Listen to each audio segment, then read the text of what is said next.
Great to see everyone here, and thank you. That's what I say.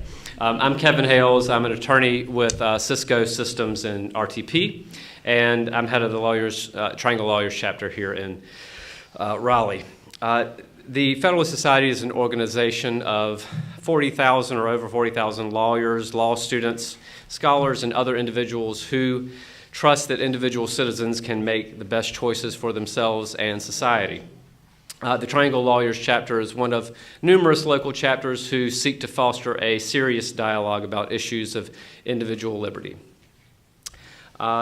Today we're delighted to have back Ilya Shapiro. He's a fellow in constitutional studies at the Cato Institute and editor-in-chief of the Cato Supreme Court Review. Ilya has provided testimony to Congress and state legislatures, and is coordinator of Cato's amicus brief program, filed more than 100 such briefs in the Supreme Court. He holds degrees from Princeton, the London School of Economics, and his JD is from the University of Chicago Law School. He practiced international, political, commercial, and antitrust litigation at Patton Boggs and Cleary Gottlieb.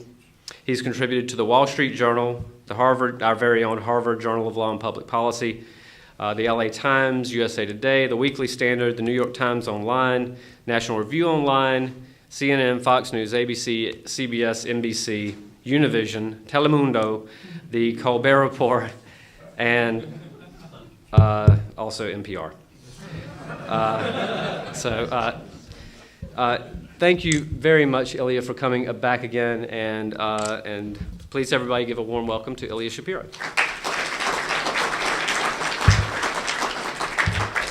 Well, thanks very much. It's great to come down here. I keep saying every year we need some bourbon for this tea. You know, I mean, not just for me. I mean, that's one thing, but I find that the more my audience has to drink, the wittier I am. So, Kevin, please, next year we need to get on this. It's tremendous that so many people are here. I know you're primarily here for the CLE, and maybe you got wind there going to be some good barbecue or whatnot. Maybe some of you are expecting to hear about when Justice Kennedy's going to retire or who his replacement's going to be. I'm sorry to disappoint. I have no idea. And frankly, if you hear rumors or read about rumors, unless you get it directly from the justice or his wife, I would discount it absolutely. By the way, I'm surprised that I think that only 2 people are wearing seersucker. You know, even though you don't think that this is seersucker. So I don't know. I don't know what's happening to the bar here in North Carolina. That used to be the uniform, right? This was a term for legal nerds, not political junkies, with interesting cases, but not really front page news. A transgender bathroom case would have been, certainly, but it was ultimately remanded after the new administration rescinded the guidance to which the lower court, the Fourth Circuit, had simply deferred. We've sort of gotten used to the idea that every year, typically in June, the Supreme Court resolves, or at least issues an opinion on, several of the major national political controversies. We've sort of seen, 5 or 6 or 7 consecutive terms of the century, this decade alone. But this term regressed to the mean. Most of the reason for the low-key term is Justice Antonin Scalia's death in February 2016 and the delay in confirming his successor. Scalia's absence didn't actually affect the outcome in all too many cases. The previous term's Friedrich's case about agency fees being charged to public sector union non-members was one exception, but even there, that issue looks like it's going to be coming back up to the court. There's a cert petition that's been filed. We just filed our amicus brief last week, so presumably it's going to be taken up again, and that'll be one of next term's big cases. But anyway, without Scalia, with the 8-Justice Court, cert grants decreased, both in quantity and quality. Now that the court's back at full strength, they're picking up again, both in number and profile, which is why next term is going to be another blockbuster again. Indeed, simple math tells you that getting 4 votes out of 9 is easier than out of 8. And this summer, we're talking more about the travel ban and vendors for same-sex weddings, sports betting in New Jersey, and partisan gerrymandering. All cases granted just last month, talking about all that much more than anything that actually was decided. The term's theme thus had little to do with what was decided and everything to do with the culmination of the battle over the Scalia seat. But the newest justice's confirmation happened only after the Senate decided on a party-line vote to get rid of the filibuster for Supreme Court nominations.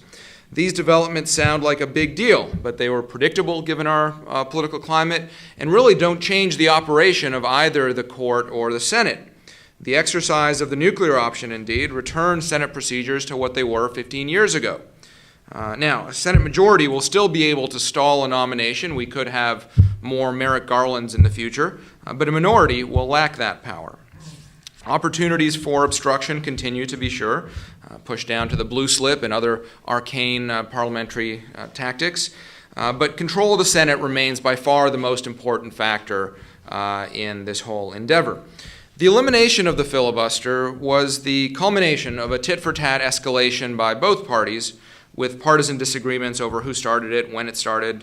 The Gorsuch denouement was retaliation for the Garland blockade, which in turn followed Harry Reid's nuking of filibusters for lower court and executive branch nominees in 2013, and that was a decade after Reid used the tactic to block President Bush's nominations. At a certain point, it doesn't really matter who started it. The brinksmanship is a symptom of a much larger problem that began even before Ted Kennedy smeared Robert Bork. And that's the Supreme Court's own self-corruption, aiding and abetting the warping of federal power by Congress and the executive. Living constitutionalists and their judicial restraint handmaidens politicize the law such that judges quail at enforcing the Constitution's limits and face attacks for not favoring the little guy. As we've gone down the wrong jurisprudential track since the New Deal, the judiciary now affects the direction of public policy more than it ever has. And those decisions increasingly turn on the party of the president who does the nominating of the judges and justices. So, of course, confirmations are going to be fraught.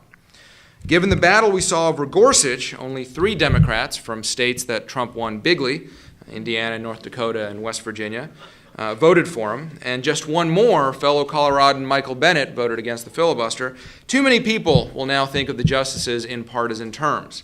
That's too bad, but not a surprise when starkly contrasting methods of constitutional and statutory interpretation now largely track identifications with parties that are, at least in Congress, the most ideologically coherent they ever have been. And confirmation hearings will continue to be kabuki theater, where you don't really learn. You might learn a little bit about legal doctrine if you didn't know it, but you certainly won't learn anything about a nominee's judicial philosophy. In any case, the court has now effectively returned to the status quo before Scalia's death. Gorsuch can be expected to vote the same as Scalia on all the hot-button issues that break down 5-4, and even on cases like criminal procedure, for example, where there are heterodox 5-4 splits with the principled versus the pragmatic, or the left and the right against the middle. More accurately, more precisely, based on just the one sitting's worth of cases that Gorsuch was part of, he can be expected to vote with Justice Thomas. They agreed in all 17 cases on which they were together. But regardless, Gorsuch is the real deal. Those who hoped for or feared a smooth-writing textualist got exactly what they expected. Quote, "Wouldn't it be a lot easier if we just followed the plain text of the statute?" he asked at his first argument. Right? Kind of an otherwise forgettable case involving some arcane fair payment debt collection statute, a case called Hansen versus Santander. He ended up being assigned the opinion in that case, traditionally a unanimous kind of lower key case, and he noted there that, quote, "We begin as we must with a careful examination of the statutory text." I mean, this is what, there's like front page articles written about this approach to judging. Gorsuch's mentor, Justice Byron White, liked to say that each new justice makes for a new court, and I welcome the breath of fresh air, intellectual rigor, collegiality, and constitutional seriousness that Justice Gorsuch is bringing. Still, the court's ideological dynamic, with 4 liberals, 4 conservatives, and a swing, is in its last hurrah. Whenever Justice Kennedy retires, we could get a telegram from Salzburg at any moment, I suppose. And whenever Justice Ginsburg departs, the court will move right with Chief Justice Roberts at its center. But by filibustering the relatively anodyne Gorsuch, the Democrats destroyed their leverage over that next nominee. It's not at all clear that moderate Republican senators would have gone along with the nuclear option to replace Justice Kennedy or Ginsburg with someone more controversial than Gorsuch, but now they won't face that dilemma. Moving to statistics, and this is, if you pepper your cocktail party conversation with some of this stuff, you're bound to be very popular, so take careful note. The term set a dubious record for low output by the Supreme Court, 62 opinions in argued cases. That's a record low. It's a great job if you can get it. You know, you have the smartest lawyers from the top schools doing all your work, you get your summers off, and you only decide 62 cases. It's great. And at the same time approached a record-level unanimity from 3 terms ago when the justices agreed, at least in judgment, 2/3 of the time. This term, 59% of the cases ended up with unanimous rulings. Generally, actually, people think, wow, that's incredible. But even, the norm is between about 40 and 50%. So you don't typically hear about all of those cases. You hear about the 20-25% that are 5-4, but this term was higher, but still not that incredible. But when you add in the cases that were decided 8-1 or 7-1, you're starting to approach about 70% of the docket. Now, part of this can be attributed to Chief Justice Roberts' efforts to facilitate narrow rulings and avoid 4-4 splits, but that was more last term than this term.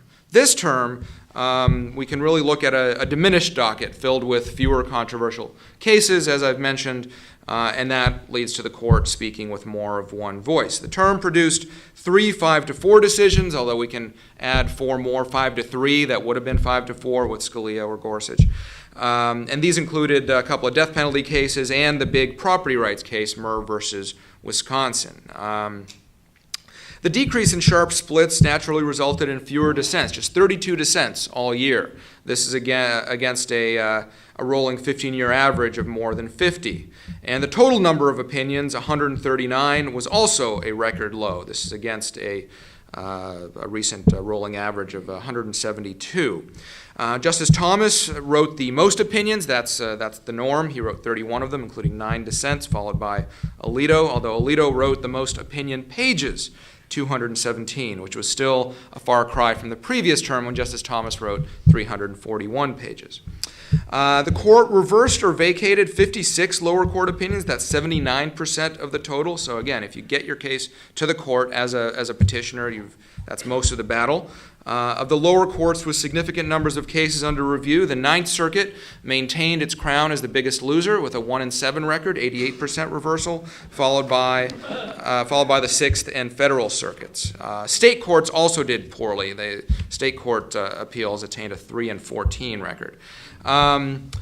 Now, which justices were in the majority? Not surprisingly, Justice Kennedy was in the majority, 69 of 71 cases. That's counting the per curiam ones as well, and 28 of the 30 divided cases, followed by Chief Justice Roberts, who regained his typical second place at 93%.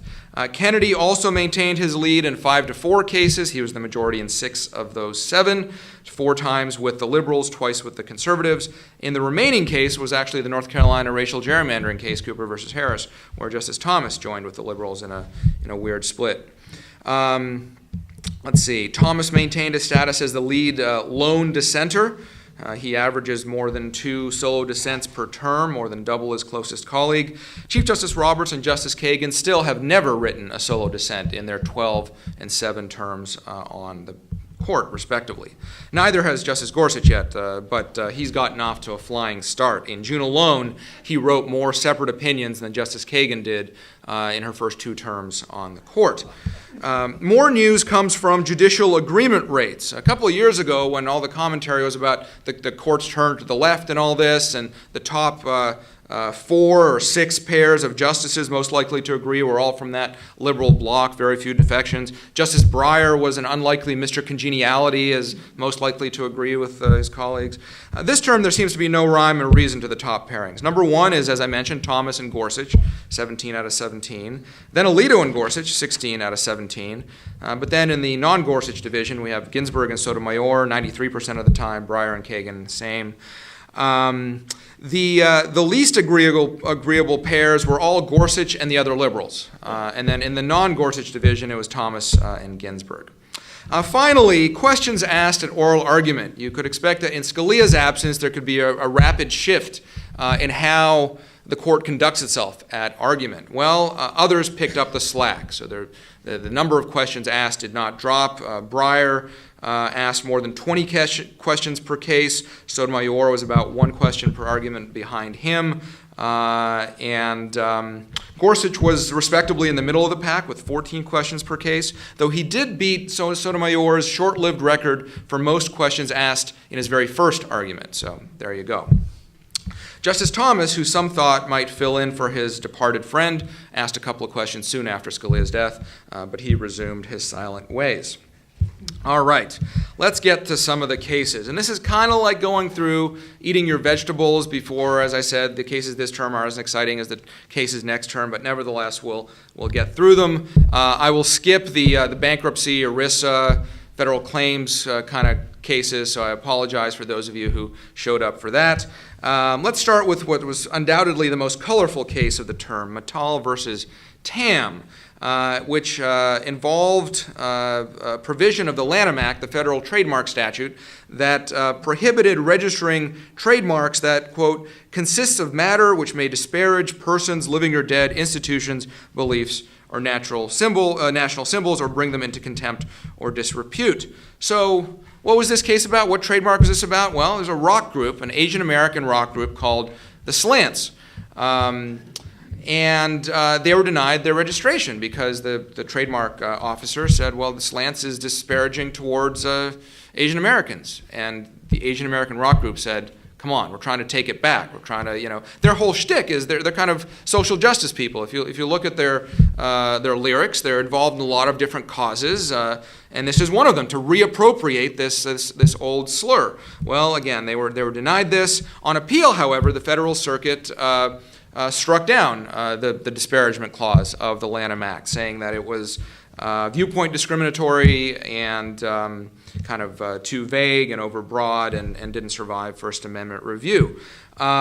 This case brought out a lot of interesting amicus briefs, not least my own. We were the first. I filed on behalf of not just Cato, but what we called a basket of deplorable groups and individuals, which included the former head of the ACLU, Nadine Strawson. It included P.G. O'Rourke. It included Maryland's biggest brewer, Flying Dog Brewery, and indeed. We were the first brief in Supreme Court history to print a full-color beer label in the brief for Flying Dog's excellent Raging Bitch beer. It's a Belgian-style IPA that I recommend if you're in that sort of thing. I recommend all their whole line of beers. They have a blood orange ale that's very good as well. But anyway, illustrated by Ralph Steadman, who was Hunter S. Thompson's illustrator. So a lot of edgy stuff. Anyway, I think it's the first time a Supreme Court brief might have been not safe for work as well, just in terms of the language that we were using. In addition to our brief, I recommend you read the brief of the Washington Redskins. I'll talk about the effect of this case on them in a moment, but their actual brief is very good and very well done as well. But you might want to start with the end of the brief, the appendix, which has 19 pages of registered trademarks that are far more offensive than the Slants. I'm not going to repeat them. They're just every ethnic, racial category, misogynistic. Just really, not a reason to uphold the statute or to strike down the statute, but it shows you kind of the way that this process in applying this provision was very subjective and almost arbitrary. Indeed, ultimately, the Supreme Court unanimously affirmed the Federal Circuit. This is the one case on which the Federal Circuit was affirmed, and just by simply rejecting the government's argument that trademarks are government speech. And once it's not government speech, well, then the government can't engage in viewpoint discrimination. Whether it's intermediate scrutiny under commercial speech or heightened scrutiny in general, this cannot hold. And indeed, it would be kind of ridiculous to think that all of these trademarks, the insulting ones or otherwise, are government speech, because there's a whole lot of weird sentiments that are trademarked, slogans and whatnot. For example, is it really the case that the position of the full weight of the U.S. government is that capitalism sucks donkey balls, which is a registered trademark, or that the Uncle Sam gets behind the proposition, take your panties off, also a registered trademark. So that it wasn't hard for the court, although there were just different opinions on why exactly it failed First Amendment review, but the justices were in complete agreement that it did. Now, how does this affect the Redskins? Well, their litigation was actually a bit later in time than the Slants. Their decades-old trademarks were deregistered under this same provision. The case had been heard on appeal by the Fourth Circuit and stayed pending the resolution of TAM. After this result, the government and the private plaintiffs filed letters with the Fourth Circuit clerk saying, yeah, we lose. This controls the case. And so, at least for purposes of trademark law, the Redskins can do whatever they want. But really, if they want to avoid controversy, I suggest they keep their name and just change the logo to a smiling red bliss potato. Moving more locally, Packingham versus North Carolina, a case involving the First Amendment from right here.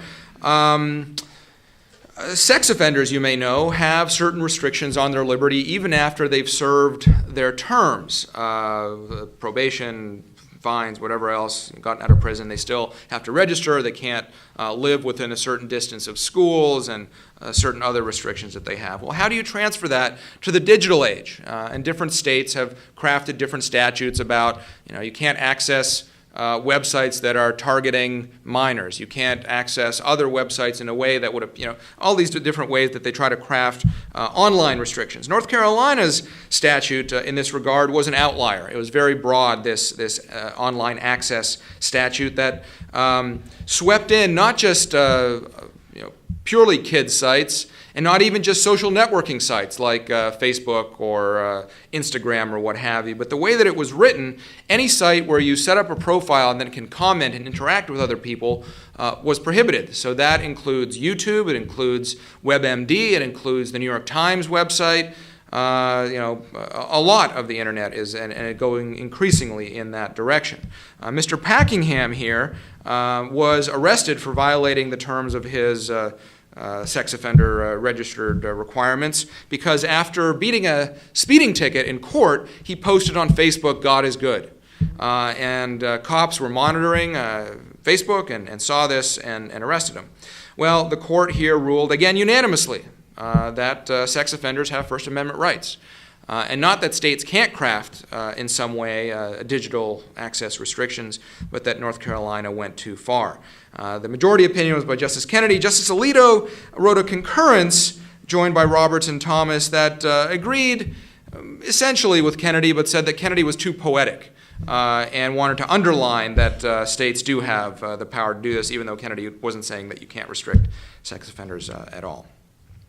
Staying with the First Amendment, or are we? That was actually the question in Expressions Hair Design versus Schneiderman, which is a case involving laws that exist in 10 states that regulate whether or how merchants can post the difference in price that they charge for cash versus credit. Sometimes you go to a gas station, there'll be a cash and credit, different prices. Sometimes you go to a bodega or other kind of merchant and you'll see, discount for cash or surcharge for credit. Well, in some states you can say discount for cash, but you can't say surcharge for credit because of lobbying by the credit card companies, understanding human psychology, that the word discount won't dissuade people from using credit, but the word surcharge they'll want to avoid, and we'll take the extra step to take. There was actually briefs by dueling psychologists in this case. Anyway, there was a circuit split here. The 11th Circuit had struck down Florida's law with this kind of regulation or restriction. The Second Circuit, in this case, in Expressions from New York, had upheld its law. on the ground that this wasn't a regulation of speech, that it was a regulation of economic conduct. And as we know, striking down any economic regulation is, Lockeanism. I don't see anything wrong with Lockeanism myself, but a lot of people do, because they were trained in the progressive originalist school with the Borkian conservative restraint school on top of it. Anyway, that's a discussion we can discuss at a different day.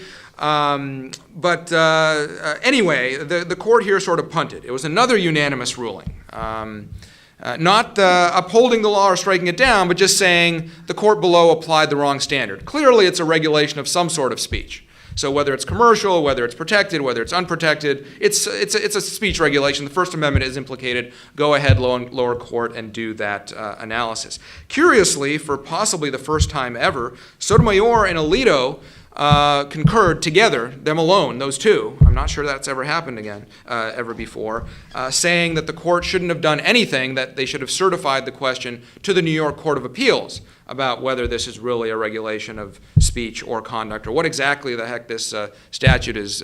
This argument was bizarre. Most of the argument was trying to figure out what exactly the statute did and did not allow. There's not even agreement on whether, the example I gave, the gas station with the cash listing of prices and the credit listing of prices, without the word surcharge, whether that's allowed. But anyhow, the lower courts will have to deal with this in the first instance.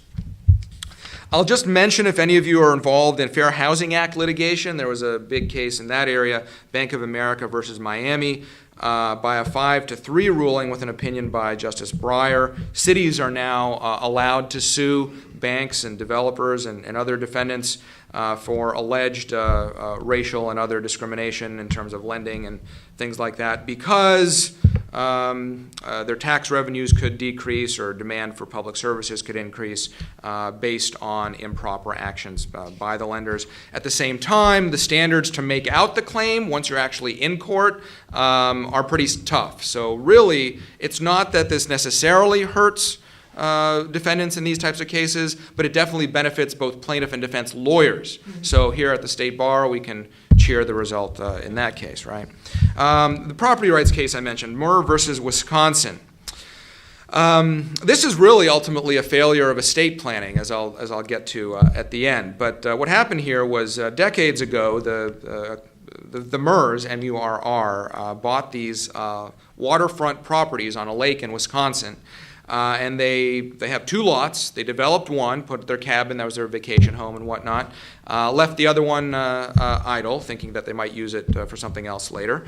Eventually, the couple got older. They had a bunch of kids. Their siblings, the kids, the children, the mermen and mermaids, as they sometimes call themselves, inherited the lots. And they wanted to sell the second lot to renovate and expand and do other things to the first, the developed property. But because of various intervening state changes in state law and actions by local zoning boards and whatnot, there were restrictions on development of that second lot, which didn't make the lot worthless, but you couldn't do anything to it. It just had to remain, what it was. And so they brought a regulatory takings claim. But what this ultimately turned on wasn't whether enough of the lot was burdened to trigger just compensation under the Penn Central standard, but what the city and the state were arguing, or the county and the state, was that you have to take both parcels together because they were contiguous, and the regulations were only burdening 40 or 50% of the whole parcel as a whole, what's called in property law.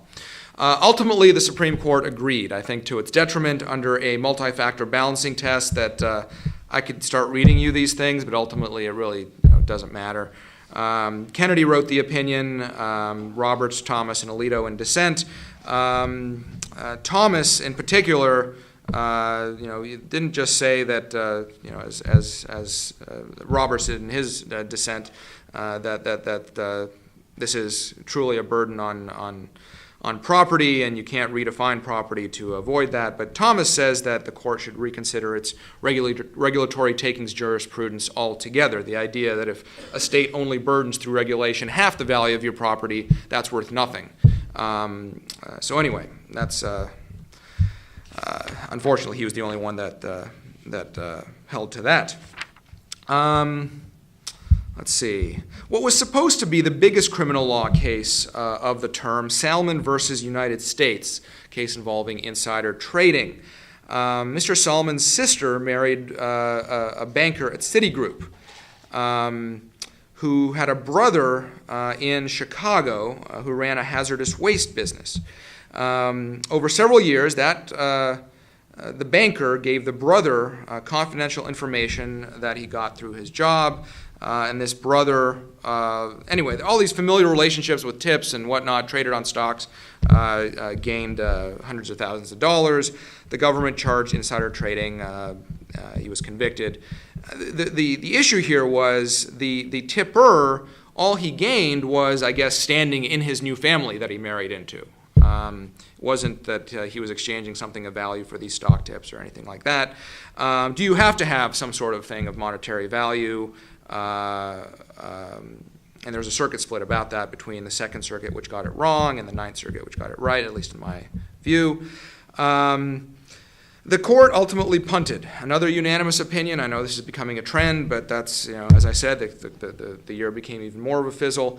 But it was a unanimous opinion in a way that really didn't resolve the matter. We don't really have a fleshing out of Dirks versus SEC, which is a 35-year-old case that is kind of the foundational point about giving information to a trading relative or friend. My colleague Thea Knight has written a bit about this, and she has an article coming out in the Cato Supreme Court Review about why exactly this is bad for everyone and just increases uncertainty rather than resolving things one way or another. Lee versus United States, kind of an interesting, quirky criminal law case involving effective assistance of counsel in an unusual way. Jay Lee was a Korean American who was brought to this country legally when he was a child, but never got around to naturalizing. When he was in his late 20s, he was found by police with 88 ecstasy pills, 3 Valium tablets, $32,000 in cash, and a loaded rifle, all suspiciously. Was charged with possessing ecstasy with intent to distribute, which is an aggravated felony under the Immigration and Naturalization Act that triggers mandatory deportation. However, his counsel advised him that he would not be deported and advised him to take a plea deal that would have him serving 18 months in jail rather than 10 years, which is what he would have gotten most likely, or was the maximum, if the case went to a jury. And several times, Mr. Lee asked his counsel, "Are you sure there are no immigration consequences?" Indeed, even at the allocution hearing, the judge, in going through the normal questions with Mr. Lee, said, "And do you understand that there are certain collateral consequences, not limited to blah, blah, blah, blah, immigration, blah, blah, blah," right? And at that point, Mr. Lee turns to his counsel. "He just said there are immigration consequences." And the counsel said, no, that's just boilerplate that he has to say. Anyway, so conviction, immediate trigger of mandatory deportation. Lee at this point says, "Come on, this is, I was blatantly misled by counsel. I would never have taken this plea deal, even though they had me dead to rights. That is, caught about as red-handed as you can be. There was no doubt. There's no circumstantial evidence that the conviction would have been based on or what have you. So the question is, even if the counsel was just blatantly, completely malpractice type wrong, was there a material harm to Mr. Lee? Because after all, he still got a plea deal versus, the 100% chance at serving 16 months plus being deported versus a 99.9% chance of serving 10 years plus being deported, right? The court ultimately ruled, the Supreme Court 6-2, that he did state a valid claim for ineffective assistance and does get to unwind the plea agreement and go to trial. Lurking in the background, I think, is jury nullification, although that phrase was not uttered in the opinion or in oral argument. Because really, it's hard to see how Mr. Lee could have gotten off. I mean, short of a natural disaster that, destroyed all of the evidence or something, and all the witnesses, and who knows. But barring something like that, or jury nullification, there's really no other way. So not a case that comes around a lot, I suppose.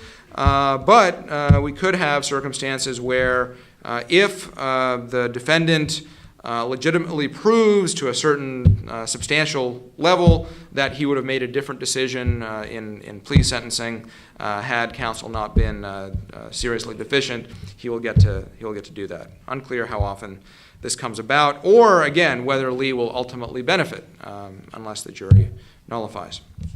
I'll just mention an appointments clause case, National Labor Relations Board versus Southwest General, which takes longer to explain than really it's worth, but it was another instance where 6-2 the court ruled that President Obama made an illegal appointment, this time to be general counsel of the NLRB for various reasons, violating the Federal Vacancy Reform Act.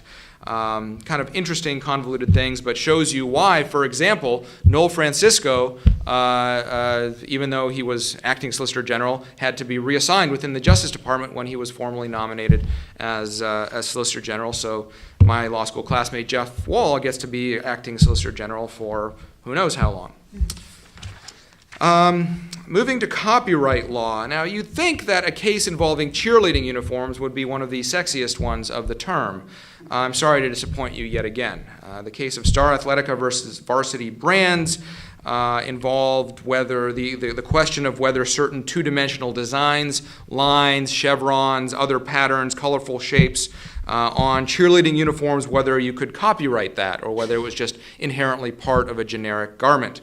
I'm a simple constitutional lawyer. I really have trouble understanding some of these IP things. The court ruled 6-2 that yes, it was copyrightable if indeed is sufficiently novel and all these other standards that you're supposed to apply. If you can perceive the 2- or 3-dimensional work separate from the useful article. So there you go. Let's see. Oh, Breyer dissented with Kennedy, saying that these particular designs could not be perceived as 2- or 3-dimensional works of art separate from the useful article. I mean, honestly, I have no idea who's right, but anyway, that's the standard to apply, right? Patent jurisdiction. T.C. Heartland versus Kraft Food Brand. So again, those of you who practice patent law, extremely important case. The rest of you, extremely boring case that you'll never hear about. Ultimately, the court ruled unanimously that for purposes of venue under the Patent Act, a domestic corporation resides only in its state of incorporation. So this is, you probably recall one of the foundational set of classes in civil procedure in 1L year was personal jurisdiction and hailing into court and all these standards, international shoe and helicopteros and all these Asahi and Burger King, all these things that come back to you in various ways. Well, here, there's a certain statutory claim, and it might be different under the Patent Act, and this is what the court decided. Again, under the Patent Act, domestic corporation resides only in its state of incorporation. I'll mention an Indian law case purely for its name, Lewis versus Clark. How cool is that, right? The only thing better would have been if we had like Sacagawea intervening or something, right? But an issue involving tribal sovereignty, again, if you practice an Indian law, kind of tweak. It wasn't a major Indian law case. It was just a tweak of certain rules about what happens when a tribal employee goes on a frolicking detour and commits some torts and things like this. But anyway. A case that I will not mention in Supreme Court reviews other than right here involves North Carolina's redistricting. Obviously a significant case on the ground for y'all politically that ultimately the court ruled unanimously for one district and 5-3 in a different district that the state failed to adhere to the Goldilocks standard of using race in districting, right? Not too much, not too little. Under standards that, I don't know, that Justice Kennedy just saw something he didn't like, under Thornburg versus Gingles. So those two districts have to be redone. Again, not kind of imposing new standards or saying exactly when you can use too much or too little, what the exact, how many more people of a given race you can pack in or spread out among districts, but just in this case, there was evidence that sustained vote dilution claims under Section 2 of the Voting Rights Act. Finally, what a lot of people are probably considering the most significant case of the term, Trinity Lutheran Church versus Comer. There was a scrap tire recycling program in Missouri for playgrounds. Now, when I first heard about the fact pattern here, I kind of scratched my head. I'm not that old, but I recall when I was using playgrounds that if you, fell off the monkey bars and broke your arm or skinned your knee or what have you. You learned from that experience, and it was, you moved on. That's just the way things were. Well, now with, I only have an 18-month-old, so I still have to learn about what kind of, football pads you have to put on them before you send them to the playground or what have you to avoid liability. But, now you have playgrounds with padding and other protective measures. So the state of Missouri wanted to incentivize those who operate playgrounds to rubberize their surfaces, and so if you use these recycled scrap tires, you would get a reimbursement for the cost of that. There was kind of a competitive process for these subsidies, and one of the top 5 qualifying entities was Trinity Lutheran Church of Columbia. But then a state bureaucrat discovered that Trinity Lutheran Church was a church and disqualified them on that basis. So they sued under the free exercise and equal protection clauses. Lo and behold, before the case got to court, and actually it was held, just like Murr, that property case was, it was held for over a year after the cert grant, before oral argument was held. Plainly, the justices thought that this might end up a 4-4, and they were waiting for a ninth justice. But anyway, in the intervening election, a Republican, my good friend Josh Hawley, became the Missouri Attorney General. And the new governor of Missouri also stopped applying the religious restriction on this program. So did the court, why didn't the court dismiss it as moot? Well, because it's capable of repetition. The governor could change his mind, or a future governor could put the restriction back in and whatnot. So they did reach the merits. Ultimately, by a vote of 7-2, the court ruled that Missouri violated the church's free exercise rights. This was not paying for Bibles in the context of a book program. This was not paying for preacher education in the context of a more general education program. This was playgrounds. There was a footnote 3, very curious, that was only joined by 5 of the justices, was not joined by Gorsuch and Thomas. Footnote 3 said, "This case involves express discrimination based on religious identity with respect to playground resurfacing. We do not address religious uses of funding or other forms of discrimination." I have no idea what that means. It means that, I guess, the lower courts that would otherwise be sympathetic to these types of free exercise claims will still be sympathetic to them, and those that aren't still won't, I guess. In dissent, Justice Sotomayor, joined by Justice Ginsburg, said that this decision heralded the apocalypse, and all of a sudden public coffers are going to be used to fund churches.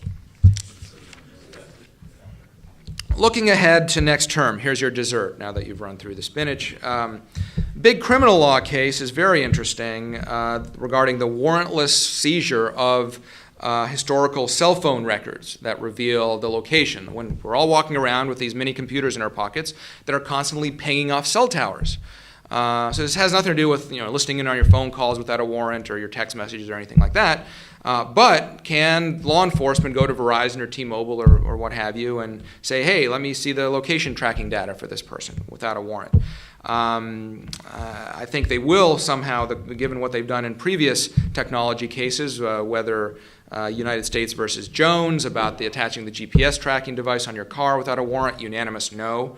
Or the unlocking the cell phone without a warrant and rifling through all your photos and whatnot, Raleigh versus California, unanimous no. I think similarly here this will be unanimous probably and relatively narrow ruling that, come on, get a warrant if you really have suspicion like that. But anyway, could revolutionize third-party doctrine.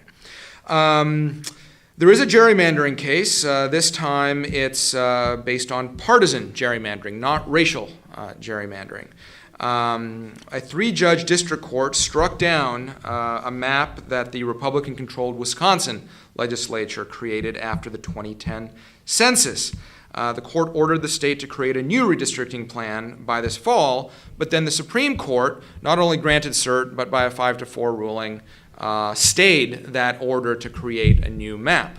Now, under the Roberts Court, a stay that accompanies a cert grant is, I think, 22 times out of 23 indicative of an ultimate reversal. So who knows, what kind of standard, whether they took the case just to reverse it. The last time that the court tried to take up the issue of partisan gerrymandering was in 2004 in the case of Veith versus Jubileer involving Pennsylvania's redistricting plan. That ultimately ended in a 4-1-4 with Justice Kennedy as the controlling opinion, kind of scratching his head and saying, maybe there could be improper partisan gerrymandering, but this ain't it. Give me some other case where I could use some sort of manageable standard. Is this case going to be that? I don't know. Christie versus NCAA. That's Chris Christie, right? It's kind of like the Iran-Iraq war. You kind of want both of them to lose, right? Very interesting case involving sports gambling. There's this doctrine that the federal government cannot force states to enforce federal law. And that comes up in the marijuana context. It comes up in the sanctuary city context.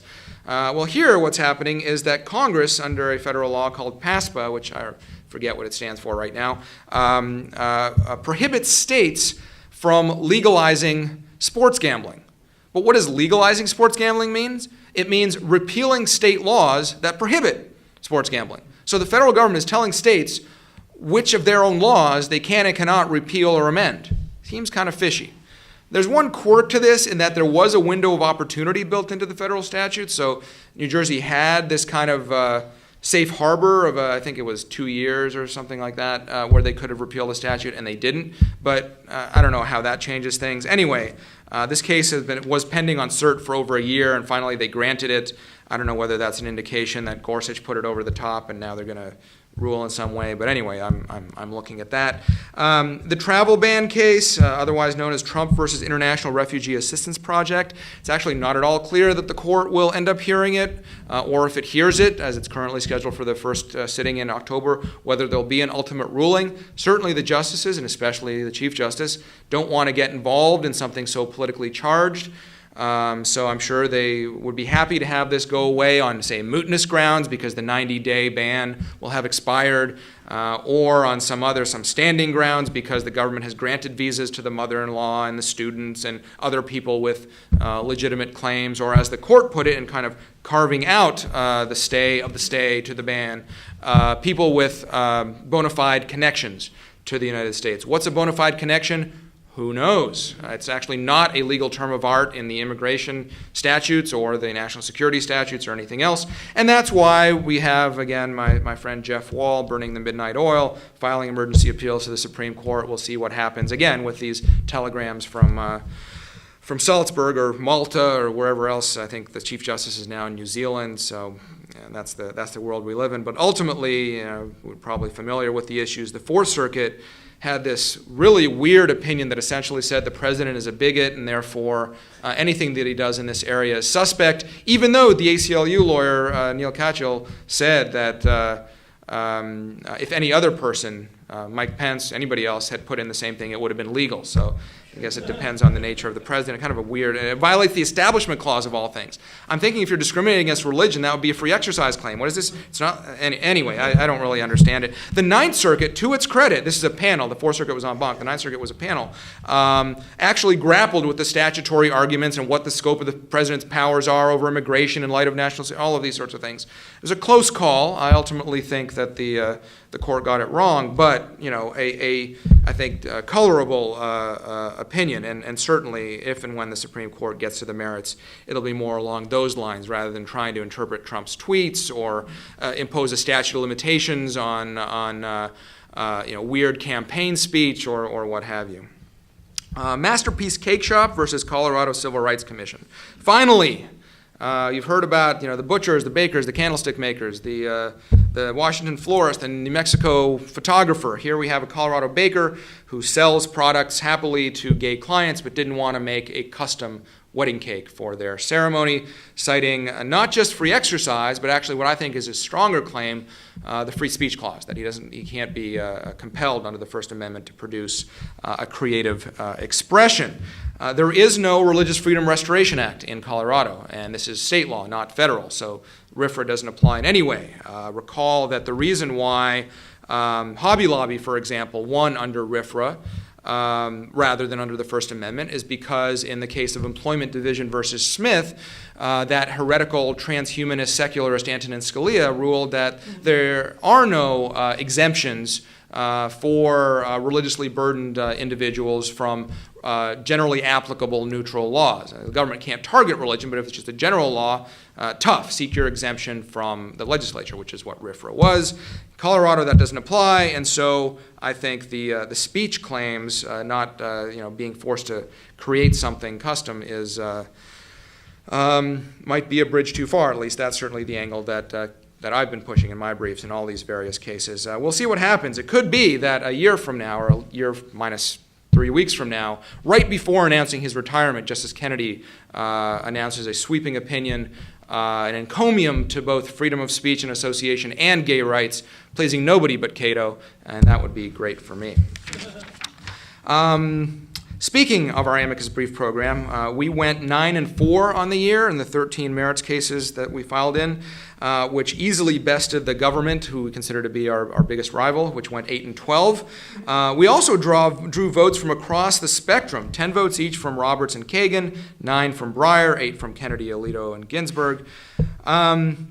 Trump's inauguration marked the official end of the Obama era at the Supreme Court. So it's kind of an artificial exercise, but in terms of how you divide these up, that arguments held after the inauguration get attributed to the next president and whatnot. But we can close the books, and it turns out that the Justice Department under President Obama achieved 48 unanimous losses, which is more than a quarter of all cases they argued, and that's more than 50% higher than both Bush and Clinton.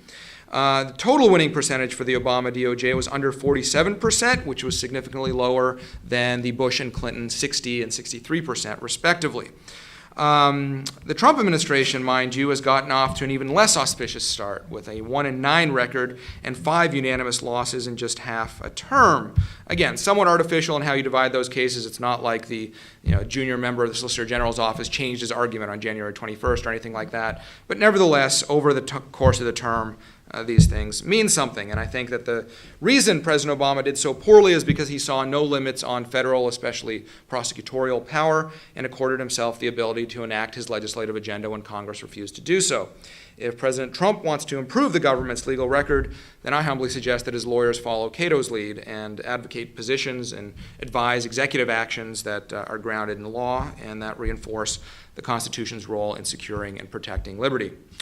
Perhaps here I should mention, I think before I close, one last thing about the Gorsuch confirmation, and this is from his nomination ceremony back at the end of January. The then judge mentioned 2 people who had occupied the seat that he now fills.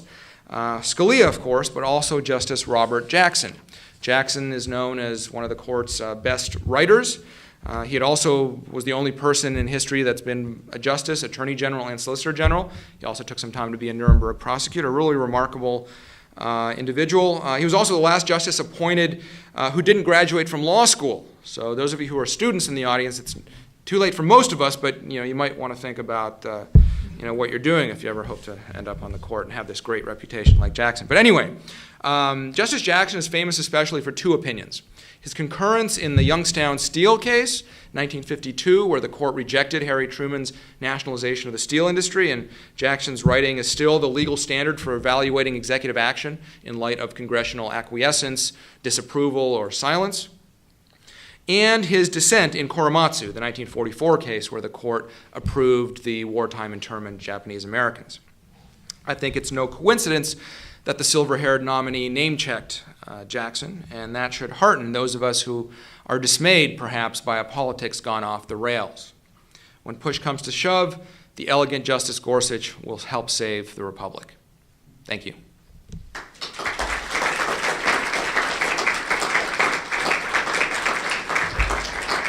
And I'm happy to answer or dodge any questions you may have.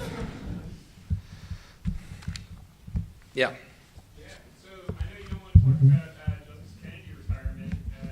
I'm happy to talk about it. I just have no information that you don't have. I'm much more interested in Janice Rogers Brown's seat, if you have any thoughts on who might get that. Well, Janice Rogers Brown, probably the most libertarian federal judge, is retiring as of August 1st. She has been on the D.C. Circuit for, I believe, it's 13 years, had been the subject of a filibuster. Anyway, very, very solid judge, has given a talk at Cato's Constitution Day conference. Who are possible contenders? Well, there's the people on the Trump's fabulous list of terrific judges. You know, they are great judges, a great list, you know, who aren't already circuit judges, I suppose. There's someone like Paul Clement, the former Solicitor General, who's considered by many to be the best lawyer, or at least best appellate lawyer in the country. My personal favorite, for both substantive and strategic reasons, is Don Willett, Texas Supreme Court Justice, because there are currently several vacancies on the Fifth Circuit, including 2 from Texas.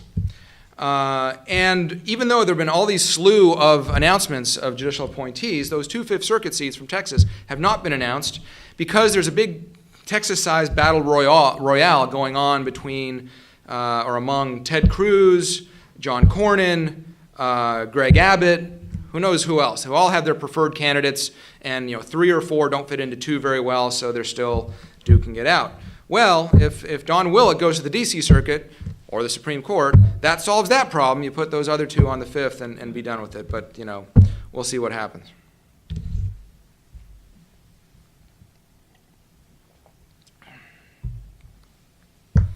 I've either been too clear or too obscure for the rest of you. Well, all right. I tweet at @iShapiro. Happy to drop me a line if any of you have cases that you think Cato might have an interest in that you want me to file an amicus brief in. I'm happy to consider. But thanks very much.